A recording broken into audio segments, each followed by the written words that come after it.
Assalamualaikum warahmatullahi wabarakatuh, anak-anakku sekalian. Mudah-mudahan kita dalam kondisi sehat walafiat, dijauhkan dari berbagai mara bahaya, berbagai musibah yang sekarang sedang menggejala ini. Ya, mudah-mudahan menjadikan tadkirah bagi kita semuanya. Kita selalu ingat kepada yang menciptakan berbagai musibah itu, ya, dengan tentunya berzikir, dan mudah-mudahan kita doakan orang-orang yang terkena khususnya penyakit corona, ya, yang diakibatkan oleh virus tersebut. Mudah-mudahan Allah sembuhkan dan situasi dunia ini mudah-mudahan kembali normal semula. Kuliah hari ini Bapak akan meneruskan materi yang kemarin, yaitu mengenai uji hipotesis, ya. Uji hipotesis atau rata-rata statistika parametrik. Kalau minggu yang lalu datanya berasal dari populasi, kalau sekarang dipandang berasal dari sampel, ya.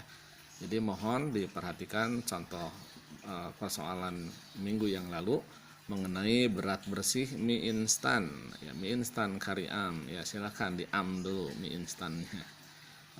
Jadi dalam persoalan minggu yang lalu, apakah berat bersih mie instan tersebut adalah 63? Mari kita coba lakukan untuk meyakinkan apakah beratnya masih 63 atau sudah berubah, ya. Ternyata mie instan yang pertama ini hanya 60, ya, 60 gram.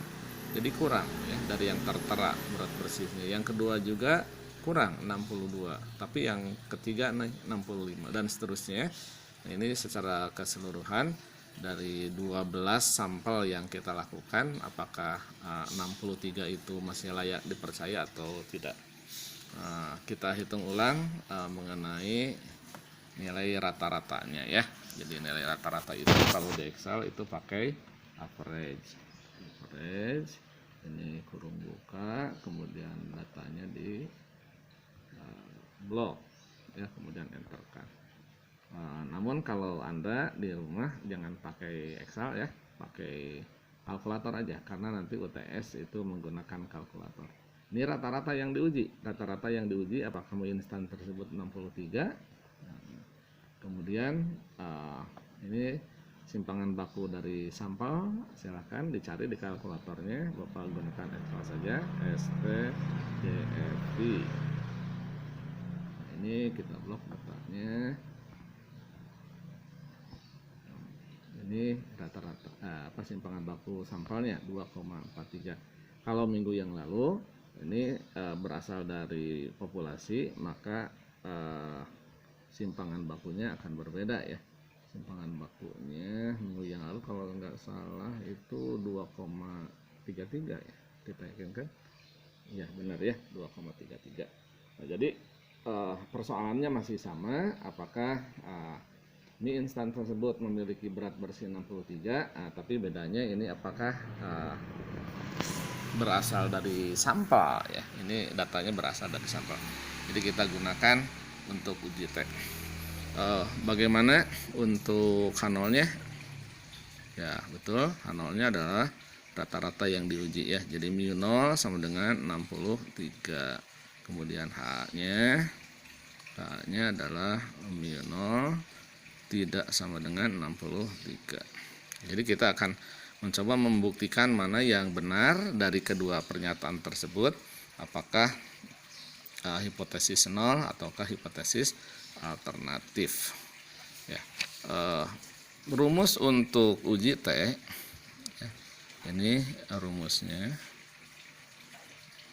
Jadi T hitung, ya, ini T hitung sama dengan X bar dikurangi mu0 per S per akar N. Jadi yang membedakan rumus uji T dengan uji Z ini hanya terletak pada S dan sigmanya, ya, nilai simpangan bakunya. Nah, ini kita coba hitung. X barnya adalah hasil pengujian, yaitu 61,92 dikurangi rata-rata yang diujinya adalah 63 per S-nya berapa? Ya, S-nya dari sampel, ya. Jadi yang 2,43 dibagi dengan akar N. N itu banyaknya data yang dilakukan ya, sampelnya yaitu 12. Boleh nanti langsung dengan kalkulator 2,43 per akar 12, silahkan. Hasilnya lebih real, lebih bagus, lebih mendekati. Namun Bapak ini akan mencoba secara terinci saja ya. Jadi yang untuk pembilangnya 61,92 dikurangi 63 adalah negatif 1,08 dibagi 2,43 per akar 12 itu kalau dibulatkan 2 desimal itu nilainya 3,46. 3,46. Ini kurang memanjang. Ya. Kemudian kita tulis ulang 1,08 per berapa? 2,43 dibagi 3,46. Gunakan saja 2 desimal ya. Ini 0,70. Sehingga kita peroleh nilai T hitungnya adalah negatif 1,54. Nah, seperti halnya uji Z, uji T pun ini dibandingkan dengan T tabelnya. Ya, sekarang bentuk umum T tabel itu adalah T alfa dengan derajat kebebasannya, ini dk-nya, N kurang 1. Alfanya kalau tidak disebutkan adalah 5% ya. Jadi T alfanya 0,05, 5%. N-nya 12 dikurang 1 sama dengan T 0,05, ini jadi 11. Nah, ini jangan dikalikan ya. 0,05 kali 11 jangan. Nah, tapi itu merupakan derajat kebebasannya. Itu statistik. Nah, kemudian kita cari nilai T tabel tersebut ya di buku yang Anda miliki, yaitu buku Statistika Penelitian Pendidikan yang ini ya. Sudah pada bayar bukunya? Coba ya, UTS ini sebentar lagi Anda lunasi ya, atau cicil lah kan gitu ya, supaya tidak terlalu berat ya. Coba di buku itu Anda cari halaman 264. Nah, ini ya, halaman 264 caranya begini. Nah, di sini kita sementara menggunakan uji dua pihak ya, tutel ya.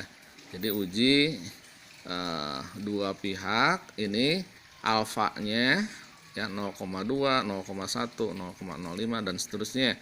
Yang di sebelahnya ini adalah dk-nya. Nah, jadi kita memiliki alfa 0,05 dengan dk-nya tadi 12 kurang 1, 11 ya. Jadi ini 11. Luruskan, tarik ke kanan, kemudian tarik dari atas ke bawah untuk alfa 0,05. Nah, jadi ini nilainya berapa? Ya, 2,2010 ya. Ini adalah nilai T tabelnya. Nah, jadi itu kita isikan nilai T tabel ini ke sini. Berapa tadi? 2,2010. Nah, itu adalah T tabel. Setelah itu, untuk uji kriterianya, kriteria penerimaan dan penolakan hipotesis nolnya, kita buatkan kurva seperti tabel Z ya, uji Z. Nah, di sini adalah min T tabel, berarti min 2,2010, dan di sini adalah positifnya 2,2010. Ini daerah apa? Yaitu daerah penolakan H0 atau penerimaan HA. Ini pun sama ya. Nah, ini kenapa tadi dikatakan uji dua pihak? Karena di sini penolakannya ada di dua belahan. Ya, nanti kita akan mencoba yang uji satu pihak gitu. Penolakannya bisa di kiri atau di kanan. Sementara terima saja dulu ini ya, dengan keimanan ya, bahwa daerah penolakannya ada dua, sehingga ini dikatakan daerah uji dua pihak. Nah, kita lihat setelah uji kurva normal ini kita gambarkan, letak T tabelnya yang 2,2010 juga sudah kita masukkan. Ini adalah yang putih, ini adalah daerah apa? Ya, daerah penerimaan H0. Nah, kita lihat T hitung ini ya, nilainya negatif 1,54. ada di mana? Di sebelah kiri, di tengah, atau di kanan? Ini ingat nih, negatif 1,54. Jadi kalau berada di kiri, di sini harus lebih kecil dari negatif 2 ya. Kalau di kanan harus positif. Jadi ada di daerah putih, tapi ada di sebelah kiri di sini ya. Jadi ini nilai T hitungnya. Ini T hitungnya. Nah, berarti si T hitung itu ada pada daerah apa? Ada di daerah penerimaan A0. Nah, jadi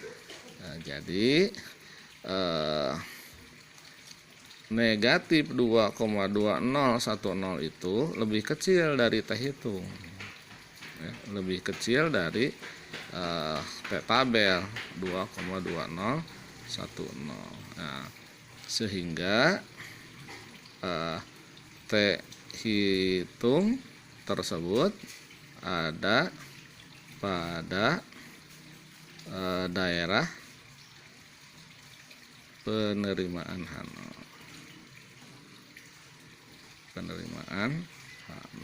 Jadi kesimpulannya apa?